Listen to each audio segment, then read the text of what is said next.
읽겠습니다. 바리새인들과 또 서기관 중 몇 사람이 예루살렘에서 와서 예수께 모여들었다가 그의 제자 중 몇 사람이 부정한 손으로 씻지 아니한 손으로 떡 먹는 것을 보았다. 바리새인들과 모든 유대인들은 장로들의 전통을 지켜 손을 잘 씻지 않고서는 음식을 먹지 아니하며 또 시장에서 돌아와서도 물을 뿌리지 않고서는 먹지 아니하며 그 외에도 여러 가지를 지켜 몸을 씻으니 장과 젖과 옷을 씻습니다. 이에 바리새인들과 서기관들이 예수께 묻되 어찌하여 당신의 제자들은 장로들의 전통을 준행하지 아니하고 부정한 손으로 떡을 먹나이까? 이르시되 이사야가 너희 외식하는 자에 대하여 잘 예언하였도다. 기록하였으되 이 백성이 입술로는 나를 공경하되 마음은 내게서 멀도다. 사람의 계명으로 교훈을 삼아 가르치니 나를 헛되이 경배하는도다 하셨느니라. 너희가 하나님의 계명을 버리고 사람의 전통을 지키느니라. 또 이르시되 너희가 너희 전통을 지키려고 하나님의 계명을 잘 저버리는도다. 모세는 내 이름을 공경하라 하고 또 아버지와 어머니를 모욕하는 자는 죽임을 당하리라 하였거늘. 너희는 이르되 사람이 아버지에게나 어머니에게나 말하기를 내가 드려 유익하게 할 것이 고르반 곧 하나님께 드림이 되었다고 하기만 하면 그만이라 하고 자기 아버지나 어머니에게 다시 아무것도 하여 드리기를 허락하지 아니하며 너희가 전한 전통으로 하나님의 말씀을 폐하며 또 이 같은 일을 많이 행하느니라 하시고 우리를 다시 불러 이르시되 너희는 다 내 말을 듣고 깨달으라. 무엇이든지 밖에서 사람에게로 들어가는 것은 능히 사람을 더럽게 하지 못하되 사람 안에서 나오는 것이 사람을 더럽게 하는 것이라 하시고 무리를 떠나 집으로 들어가시니 제자들이 그 비유를 묻자온대 예수께서 이르시되 너희도 이렇게 깨달음이 없느냐. 무엇이든지 밖에서 들어가는 것이 능히 사람을 더럽게 하지 못함을 알지 못하느냐. 이는 마음으로 들어가지 아니하고 배로 들어가 뒤로 나감이라. 이러므로 모든 음식물을 깨끗하다 하시니라. 또 이르시되 사람에게서 나오는 그것이 사람을 더럽게 하느니라. 속에서 곧 사람의 마음에서 나오는 것은 악한 생각 곧 음란과 도둑질과 살인과 간음과 탐욕과 악독과 속임과 음탕과 질투와 비방과 교만과 무해만. 같이 읽겠습니다. 이 모든 악한 것이 다 속에서 나와서 사람을 더럽게 하느니라. 아멘. 요즘에 신종 코로나 바이러스 때문에 전 세계가 지금 비상입니다. 자, 그런데 코로나 맵이 나왔대요. 그러니까 발병자가 보균자 다녔던 그 경로가 지도에 다 표시가 됩니다. 경희대 다니는 20대 학생이 만들었대요. 단 하루 만에 240만에 접촉했다고 합니다. 하여튼 이럴 때는 겸손하게 사람들 모이는 곳, 특히 보니까 광주 이천 아직 깨끗해요. 강남에서 요 아래쪽 용인골까지 빨갛게 표시가 되어 있어요. 그래서 그 백화점, 관광지 그런 데 갈 때는 마스크를 꼭 쓰고 다니는 게 좋습니다. 우리는 그래도 마스크가 있는데 중국은 마스크가 다 팔려서 사람들이 돈을 막 싸들고 와서 마스크 공장 가서 돈 내면서 마스크 좀 주세요 하는데 마스크가 없어요. 마스크 살 수가 없대요. 자, 그래도 다행인 거는 이게 코로나가 메르스보다는 치사율이 훨씬 낮다고 합니다. 이게 이제는 한번 독감이 유행하면 세계적으로 유행하는데 2009년에 신종 플루가 유행할 때는 이 수업할 때 체온계 딱 대고 체온계가 있는 이 머리에다 딱 쏘면 금방 체온이 나와요. 신기해요. 그래서 학생들 수업에 들어올 때 머리에 탁 쏘서 온도가 높은 학생이 있으면 집에 보내는 그런 일도 있었습니다. 당분간 손 잘 씻으시기 바랍니다. 자, 오늘 말씀 보니까 바리새인들과 서기관들이 예수님께 와서 당신의 제자들이 손을 안 씻고 떡을 먹었다 이렇게 지적합니다. 그런데 예수님이 답변이 매우 공격적입니다. 그 답변 간단하게 요약하면 첫 번째로 6절 7절 손 씻는 외식보다 마음이 더 중요하다. 두 번째 8절 이하 너희가 하나님의 계명은 버리고 손을 씻는 사람의 전통만 지키고 있구나 이렇게 지적합니다. 세 번째 사람의 속으로 들어가는 음식이 사람을 더럽게 하는 것이 아니라 사람의 마음에서 나오는 악한 생각이 사람을 더럽게 한다 이렇게 답변합니다. 바리새인과 서기관들이 예수님 한번 시비 걸었다가 온전도 못 찾고 크게 당합니다. 이게 손 씻는 거 좋은 습관인데 예수님이 이렇게 강력하게 그들을 공격한 이유가 무엇입니까? 2019년 9월부터 이 자동차 번호판이 8자리로 바뀌었어요. 그 전까지는 7자리였는데 이 새로 나온 차들은 다 8자리입니다.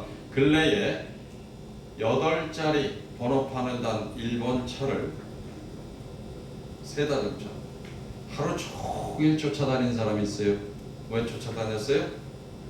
이야, 일본 불매운동 한국 사람이 거기 참여 안 한 사람 요거 교통신호 어겼다는 바람 하루 종일 쫓아다니 교통신호 어기면 바로 즉시 고발하려고. 오늘 말씀 보니까 바리새인들이 비슷한 이유로 예수님 제자들 가는 곳마다 따라다닙니다. 뭐 잘못하는 거 없나? 잘못하는 걸 딱 찾아서 고발하려고. 드디어 이렇게 따라다 한 건 잡았어요. 제자들은 왜 손을 안 씻고 떡을 먹느냐? 이거 율법 위반이다.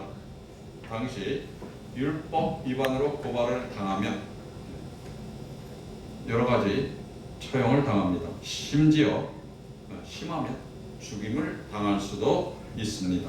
마가복음 14장 1절에 보면 당시 제사장들과 서기관들이 흉계를 써서 예수님 죽일 방도를 찾고 있었다고 기록되어 있습니다. 당시 기득권 세력들은 예수님 죽이려고 혈안이 되어 있었어요. 그래서 틈이 안 생기니까 어떤 그 잡아 늘 방도가 없으니까 계속 쫓아다니면서 어떻게 할까? 어떻게 잡아 죽일까? 그러니까 예수님이 공격적으로 답변한 것입니다. 자, 예수님이 공격적으로 답변한 이유 두 번째가 더 중요합니다. 예수님은 당시 종교 지도자들의 근본적인 잘못을 고치고 싶은 것입니다. 원래 유대인들 손 씻는 거 하나님 앞에서 거룩한 백성임을 기억하면서 실제로 거룩하게 살기 위한 좋은 의식 맞습니다. 예배 드릴 때 손 깨끗하게 씻는 전통, 좋은 전통입니다. 그런데 세월이 지나면 이 좋은 의식, 좋은 전통이 원래 의미와는 멀어지고 그것이 자기 자랑하는 의식으로, 자기로 변질되었어요. 그래서 손 씻는데 이게 하나님 앞에서 내가 손 씻으며 내 마음을 거룩하게 하는 그런 어떤 의식으로 삼는 것이 아니라 손 씻으면서 교만하게 힘없는 평민들, 이방인들 무시하는 수단, 정죄하는 수단으로 이게 사용되는 겁니다. 저 더러운 것들은 손 씻을지도 몰라. 나는 깨끗한데 나는 손 씻었어.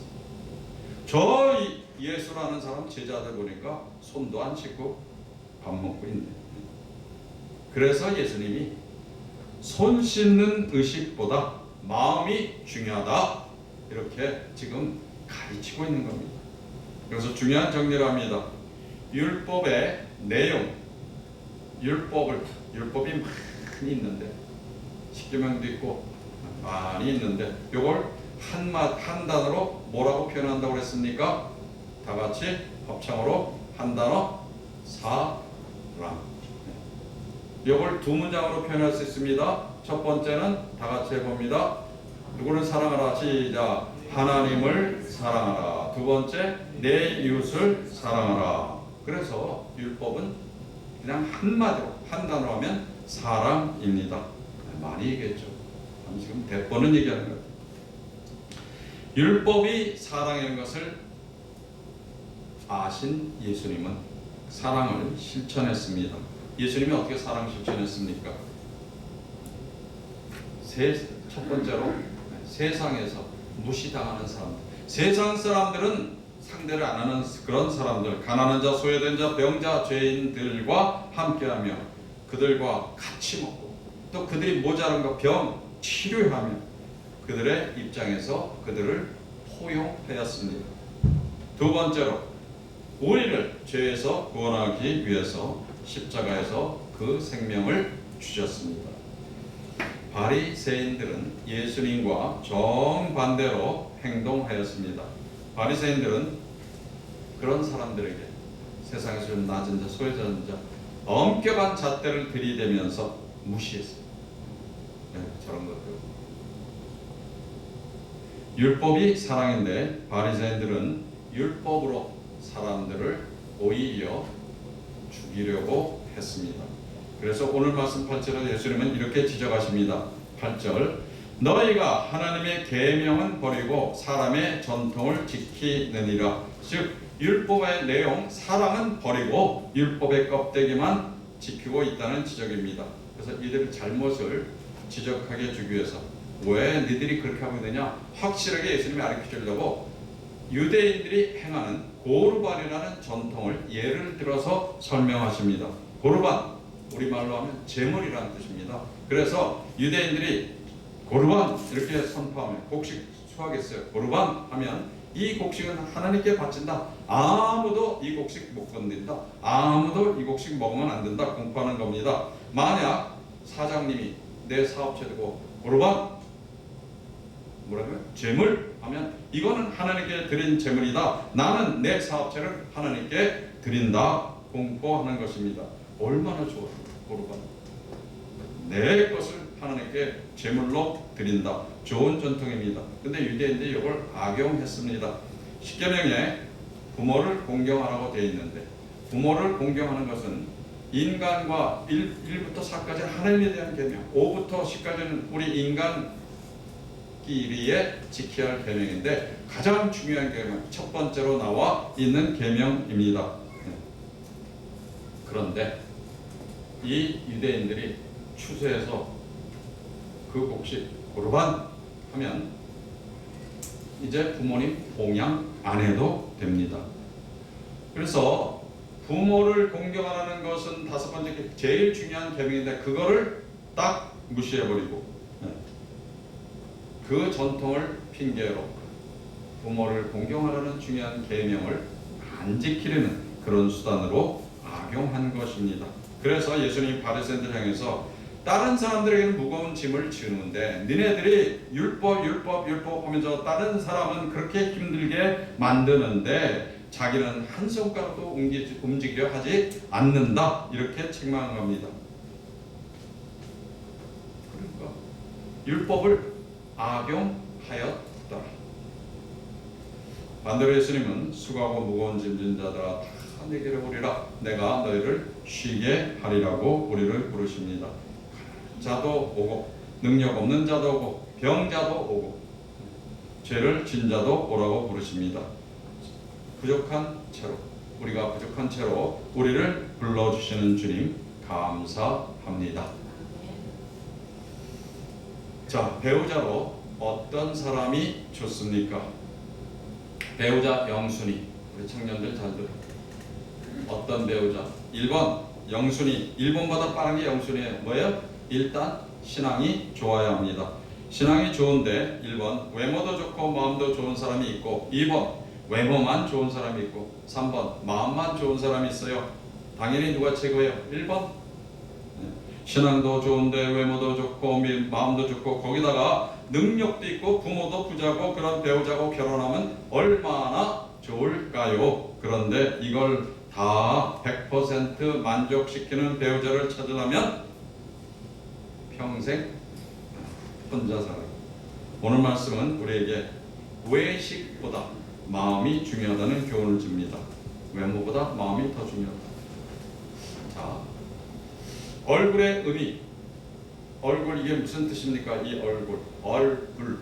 예, 얼의 굴이라는 얘기입니다. 얼의 굴. 굴은 통로. 그래서 내 마음 이것이 얼굴에 나타난다. 그래서 요거를 얼굴이라고 사람들이 부릅니다. 그래서 링컨은 나이 40이 넘으면 자기 얼굴에 책임을 지라고 이렇게 얘기했습니다. 자, 얼굴이 잘생기긴 했는데 항상 우거지상이에요. 항상 우울하고 이 속에 얼굴에 막 불만이 가득해. 그게 왜 그래요? 내 속에 이 속에 불만이 가득 차 있기 때문에 이런 사람과는 결혼 안 하는 게 좋다. 반면에 밝아요 얼굴이 항상 웃는 얼굴 이런 사람과 결혼하면 좋겠죠. 항상 결혼이 즐거워. 자, 외모와 자 그래서 웃는 인상이면 야, 이 사람이 다 괜찮아. 근데 얼굴이 못생겼어. 인상이 밝아. 그러면 결혼해도 좋습니다. 옥동자 부인은 옥동자 사각턱에서 이병헌의 그 얼굴이 보인대요. 자, 외모보다 얼굴이 중요해. 그죠? 키 작아도 괜찮아. 얼굴이 밝고 웃는 얼굴. 근데 얼굴 그게 뭐를 나타내요? 그것이 마음을 나타내기 때문에 얼굴에 나타나는 그 속 마음을 보라는 것입니다. 그런데 요즘 젊은이들이 더 중요하게 생각하는 것 있습니다. 외모보다 더 중요하게 생각하는 건 뭐예요? 돈. 배우자 조건 1위는 돈입니다. 외모는 2위래요. 돈 중요합니다. 돈 필요합니다. 하지만 돈만 보고 결혼하면 행복한가? 돌싱들이 만나서 데이트하는 TV 프로그램이 있어요. 여기서 돌싱은 돌아온 싱글이라는 뜻입니다. 쉽게 말하면 이혼남, 이혼녀가 만나서 데이트하는 프로그램인데 여기서 40대 초반에 그 돌싱녀가 결혼 조건이 무엇인가? 남자 연봉 1억 원 이상. 그러니까 1억 원 연봉이 안 되면 그런 남자는 처음부터 안 만나지도 않아요. 돌싱녀 기준에 의하면 1억 원 연봉이 안 되면 자격이 남자도 아니다. 오늘 말씀 두 번째 교훈이 무엇입니까? 우리는 오늘 말씀을 통해서 원칙은 중요하다. 그런데 원칙주의는 안 된다는 것을 깨달을 할 것입니다. 자, 원칙이 없으면 단체에 원칙이 없으면 무질서하거든요. 예배 드리는데 왔다 갔다 하면 예배 무질서하게 되는 겁니다. 그거 하면 안 돼요. 하지만 단체가 더 잘 운영이 되려면 때로는 융통성이 발휘되어야 합니다. 그래서 내가 지금 참고 있는 거예요. 융통성. 자, 질문합니다. 고지식한 사람 무슨 생각이 납니까? 좋은 면으로는 고지식한 거, 좋은 면이 있어요. 정직해요.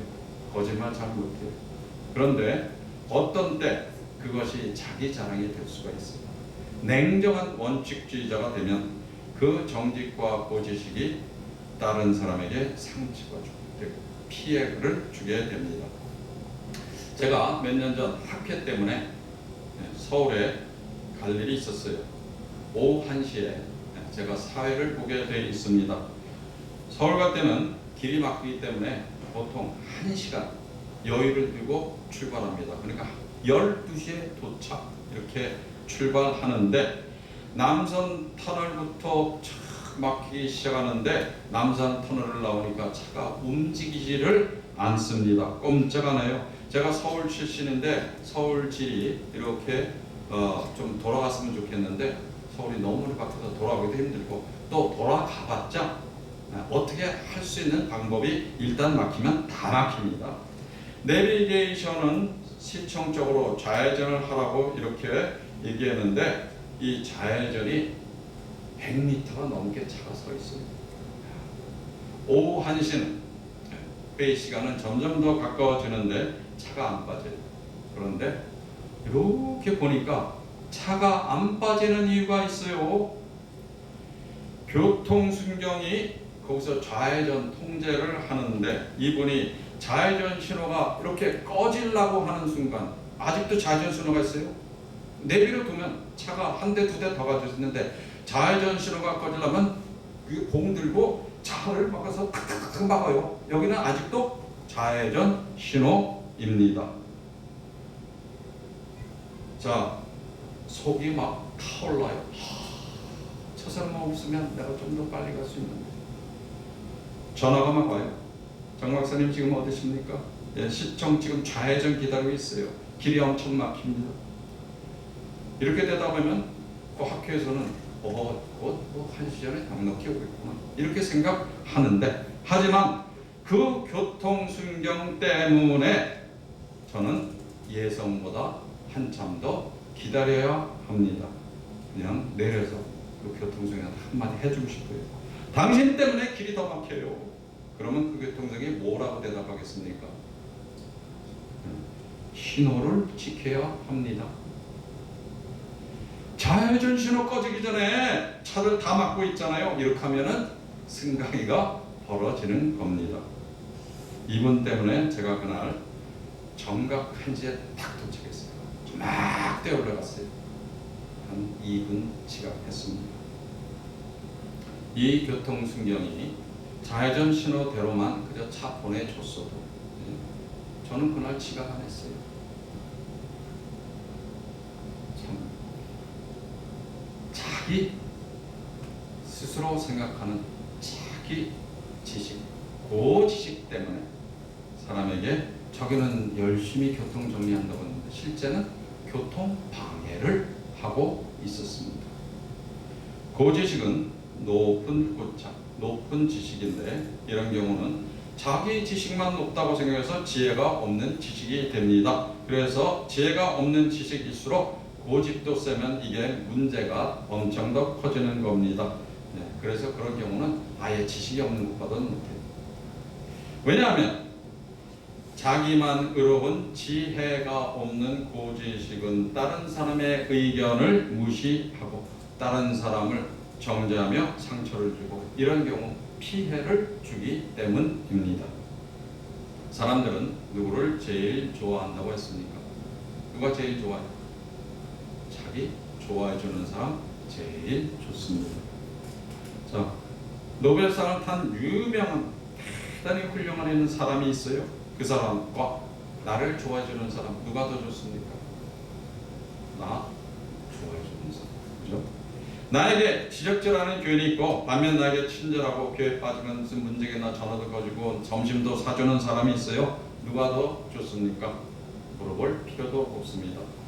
교회에 사람을 끌어들이는 교인이 있고 교회에 있는 그 교인마저 쫓아내버리는 교인이 있어요. 하나님이 누구를 더 좋아하겠습니까? 물어볼 필요도 없는 질문입니다. 자, 오늘 말씀에서 예수님은 사람에게로 들어가는 음식이 사람을 더럽게 하는 것이 아니라 사람 안에서 나오는 악한 생각이 사람을 더럽게 한다고 선언합니다. 이 말씀은 음식 아무거나 다 먹으라는 거 아닙니다. 그죠? 더러운 음식 먹으면 안 돼요. 요새는 정말 손도 깨끗이 씻어야 돼요. 예수님이 이렇게 말씀하신 이유는 그 당시 종교 지도자들이 율법으로 걸어가지고 사람 먹는 거 못 먹는 거 이건 먹으면 이건 안 되고 막 해서 사람들을 너무나 무거운 짐을 지게 하고 먹을 것으로 사람을 정죄하였기 때문입니다. 오늘도 쫓아다니다 보다가 이야 드디어 한 건 잡은 게 예수님 저들 손 안 닦고 먹는 거 가지고 드디어 정죄하는 겁니다. 그래서 예수님이 신앙의 핵심은 외식이 아니라 마음이다. 이렇게 지금 강조를 하고 계십니다. 자, 오늘 말씀 21절, 22절에 나오는 악한 생각 리스트를 보시기 바랍니다. 거기 보면 음란, 도둑질, 살인, 간음, 탐욕, 악독, 속임, 음탕, 질투, 비방, 교만, 우매 나쁜 건 다 나와 있어요. 우리 기독교인들이 예수님을 믿고 신앙에 들어가면 이런 거 다 점점 이런 것들과 거리가 멀어져야 합니다. 그래서 예배를 드리면서 하나님과 관계를 회복할 때 이런 악한 생각들이 우리로부터 멀어지게 되는 것입니다. 우리가 예배를 드리는데 건성으로 드리면 아무 소용이 없는 게 이거예요. 그래서 이런 변화가 있어야 되는데 건성으로 예배 드리면 아무런 변화, 배우는 게 있어야죠. 예배 시간에. 예배를 드릴 때 신령과 진정으로 말씀 한 말씀 안 떨어뜨리려고 눈을 바짝 뜨고 막 초롱초롱해서 볼 때 그 말씀이 내 속으로, 여러분의 속으로 들어가는 겁니다. 그럴 때 내 속에서 변화가 일어나는 겁니다. 신령과 진정으로 예배 드릴 때 성령님이 우리 마음의 악한 생각을 변화시켜서 선한 생각으로 바꿔주시는 것입니다. 음란한 생각, 경건한 사람으로 바뀌고 도둑질하던 사람이 오히려 베푸는 사람, 주는 사람이 되고 죽이던 사람이 생명을 살리는 사람. 들어보세요. 얼마나 좋은 변화인가. 속이던 사람이 정직한 사람이 되고 질투하던 사람 축하해주는 사람으로, 비방하는 사람이 칭찬하는 사람으로, 교만한 사람이 겸손한 사람으로 바뀌는 것입니다. 언제요? 예배 시간 중에 우리가 우리의 마음을 하나님께 드리고 그때 그 마음이 변화될 때 우리가 이런 변화를 갖게 되는 겁니다. 예배는 의식이에요. 의식. 그런데 그 의식을 통해서 우리 마음이 들여질 때에 마음이 안 들죠? 아무 소용이 없어. 성령님께서 임재하여서 우리의 마음을 바꿔주시고 우리의 속사람을 바꿔주시는 것입니다. 신령과 진정으로 예배 드리면서 2020년에는 악한 생각, 나쁜 습관 다 제거하고 날마다 새 사람이 되는 우리가 되기를 주님의 이름으로 축원합니다. 혹시 이런 말씀 들으면서 야, 예배는 정말 마음이 중요한 거구나, 의식보다 마음이 중요한 거구나, 그럼 내가 주일 성수 안 해도 되겠구나, 이렇게 생각하는 분이 계십니까? 잘못된 생각입니다. 자, 기독교인이 주일 성수하는 이유가 무엇입니까? 우리가 예배 드리는 거 하나님이 기뻐하기 때문에 매번 주일마다 나와서 예배를 드리는 것입니다. 자, 유대인들이 성전에 들어가기 전에 손 씻는 이유가 무엇이래요? 손 씻는 거, 그것을 통해서 마음을 씻는 의식입니다. 그러니까 마음을 정결케 하려고 예배 드리기 전에 그 손 씻는 의식을 시행하는 겁니다. 그래서 손 씻으면서 마음을 씻었어요. 주일 성수는 매일 매우 중요한 신앙 훈련입니다. 그런데 훈련 좋아하는 사람 없습니다. 그래서 훈련 좋아하시는, 훈련하면 힘이 들어요. 주일 성수하기 힘이 들어서 그게 힘든 거예요. 훈련. 그런데 자, 세계적으로 잘 되는 사람들,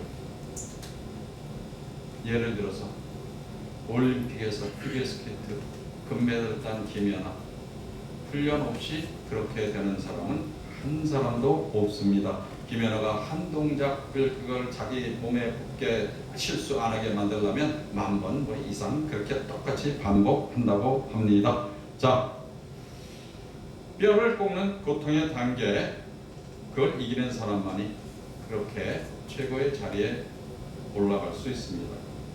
똑같은 이치입니다. 주일 성수도 마찬가지입니다. 몸에 좋은 약 입에 씁니다. 그런데 약을 억지로라도 먹어야 우리가 건강해집니다. 그래서 영에 좋은 약이 뭐예요? 신약, 구약이 있는데, 자, 성경책 있는데 입에 답니까? 그러면 얼마나 좋아요. 막 성경이 오르차는 성경이 막 입에 달아. 그런데 안 그럴 때 있어요. 성경책을 읽으려면 또 해야 되는구나. 그 신앙 훈련입니다. 그런데 그거를 억지로라도 먹어야 우리가 영혼이 건강해지는 것입니다. 자, 1년에 한 번도 빠지지 않고 주일이면 무조건 하나님께 예배를 드리겠다는 것은 하나님을 정말로 사랑하는 사랑의 표현입니다. 그것을 행동으로 실천하는 의식, 그것이 주일 성수입니다. 의식을 무시하면 마음도 없는 것입니다. 자, 예수님 처음 믿고 신앙이 약할 때 자발적으로 예배 잘 드리는 사람 누가 있어요? 목사님이 예배 잘 드려라, 눈 뜨고 있어라. 그러면 눈 뜨고 있어야 돼요. 그것을 통해서 말씀이 이 마음으로 들어가게 되는 것입니다. 주일 성수 해라. 누가 처음 나오는 예배 저 초신자가 주일 성수 그걸 왜 해? 모르죠. 그래서 제가 가르치는 겁니다. 여기서 성경에 있는 대로. 처음 나오는 사람 누가 주일 성수 하겠습니까? 이해는 안 되지만 주일 성수 저거 왜 하지? 이해는 안 되지만 그냥 하나님 말씀에 순종하라고 그러니까 의무적으로 주일 성수를 하다가 보니까 예배 드리는 중에 살아계시는 하나님을 만나게 되니까 그 자매는 이제 율법적으로가 아니라 의무적으로 아니라 나를 사랑하는 하나님, 내가 빠질 수 없어. 내가 매일 주일에 나와야지. 그래서 청년 장로부는 대학교 2학년 때 주님 만난 그때 딱 철칙으로 정해버렸어요. 나는 주일에 절대로 빠지지 않겠다. 왜? 나를 구원하신 주님이 너무나 감사해서 내가 할 일이 뭐가 있느냐. 가장 기본적인 예배라도 빠지지 말고 드리자. 우리 동원묘지교 성도님들, 특히 청년들은 이렇게 주일 성수, 믿음의 철칙으로 잘 정해서 하나님 기쁘게 하는 성도가 되기를 간절히 소망합니다. 자, 오늘 말씀 듣고 보니까 두 가지가 다 중요합니다. 마음이 더 중요하지만, 내용이 더 중요하지만 우리가 이렇게 하려면 의식도 필요하구나. 자, 손 씻고 얼굴 씻는 것보다 마음 씻는 게 더 중요하지만, 이왕이면 손도 얼굴도 깨끗하고 마음도 깨끗한 것이 더 좋습니다. 지난주에 에벤에셀의 하나님이라는 말씀을 전하면서 예배의 회복에 대해서 말씀드렸습니다. 새해에 우리가 정말 목표 두고 한 가지라도 잘하고 싶다. 뭘 할까? 예배를 회복하자. 우리 이 예배를 정말 이 명수에 관계없이 우리의 예배 들으면서, 우리의 찬송 들으면서 하나님 기뻐하는 예배 드리자. 우리 교회만에 있는 경배와 찬양 시간에 우리가 입을 벌려서 손뼉치고 찬양하면 하나님이 그 예배를 안 받아 주시겠습니까? 우리의 마음을 드리는 의식, 그것이 예배입니다. 로마서 12장 1절을 읽어드립니다. 너희 몸을 하나님이 기뻐하는 거룩한 산 제물로 드리라. 이는 너희가 드릴 영적 예배니라. 조금 근데 이상해요. 영적 예배가 뭐라고요? 우리의 몸을 드리래요. 몸을 산제사로. 그러니까 오늘 설교를 합쳐서 그냥 해버리면 예배는 몸과 마음을 드리는 의식이다. 우리 몸이 여기 안 나와 있으면 무슨 예배를 드려요? 우리 몸이 나와 있는데 딴 생각하면 무슨 예배를 드립니까? 우리 몸이 나와 있는데 입 안 벌리고 찬송 안 부르면 그게 무슨 예배입니까? 우리 몸이 나와 있는데 자고 있으면 그게 무슨 예배입니까? 우리의 몸을 먼저 드리라. 산 제물로 드리라. 성경 말씀이에요. 그것이 영적 예배의, 제가 붙이면 시작이니라. 몸을 드려야 우리의 최고의 밝은 정신을 하나님께 가지고 이 예배에 참석해야 우리가 예배를 하나님께 드릴 수 있어요. 그래야 우리가 예배 중에 하나님 하는 말씀도 알아듣고, 그래야 우리가 이 예배 드리는 중에 막 가슴이 뛰고 피가 끓고, 맞아, 나 그렇게 살 거야, 이게 되는 겁니다. 자, 이것이 예배 회복입니다. 몸도 드리는, 마음도 드리는 예배. 2020년 새해에 예배를 회복하며 하나님 자랑하는 간증이 넘치는 동원 비전교회가 되기를 주님의 이름으로 축원합니다. 자,